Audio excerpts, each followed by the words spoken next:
ಆಗಲ್ಲ. ಪ್ರತಿ ಸತಿನೂ external lab exams theory ಎಕ್ಸಾಮ್ಗಿಂತ ಮುಂಚೆನೇ ತಾನೇ ಇರ್ತಿದ್ದಿದ್ದು, ಆವಾಗಲೇ ಎಲ್ಲ ಕಂಪ್ಲೀಟ್ ಮಾಡ್ತಿದ್ದಿ.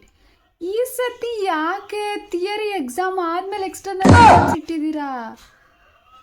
ಎಕ್ಸ್ಟರ್ನಲ್ ಎಕ್ಸಾಮ್ ಇದೆ ಅಂತ ಭಯ ಬೀಳ್ಬೇಕಾ, ಇಲ್ಲ ಥಿಯರಿ ಎಕ್ಸಾಮ್ ಮುಗ್ದೋಯ್ತು ಅಂತ ಖುಷಿ ಪಡಬೇಕಾ, ಇಲ್ಲ ಸಂಕ್ರಾಂತಿ ಹಬ್ಬ ಬರ್ತಿದೆ ಊರಿಗೆ ಹೋಗ್ಬೇಕು ಅಂತ ಖುಷಿ ಪಡಬೇಕಾ? ಒಂದು ಗೊತ್ತಾಗ್ತಿಲ್ಲ.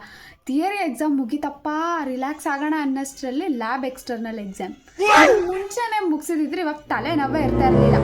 ಅವಾಗ ಯಾವಾಗೋ ಓದಿರೋದು, ಅವಾಗ ಯಾವಾಗೋ ಎಕ್ಸ್ಪೆರಿಮೆಂಟ್ಸ್ ಮಾಡಿರೋದು, ಇವಾಗ ನೆನಪಿಲ್ಲ. ಬರೀಬೇಕು, ನಾಳೆ ಎಕ್ಸಿಕ್ಯೂಟ್ ಮಾಡಬೇಕು, ಲ್ಯಾಬಲ್ಲಿ ಬರ್ದು ದಬಾಕಬೇಕು. ಲ್ಯಾಬಲ್ಲಿ ಎಕ್ಸ್ಪೆರಿಮೆಂಟ್ಸ್ ಮಾಡೋದು ಸಾಲದು ಅಂತ ನಮ್ಮ ಲೈಫ್ ಮೇಲೆ ಎಕ್ಸ್ಪೆರಿಮೆಂಟ್ಸ್ ಮಾಡ್ತಿದ್ದೀರಲ್ಲ.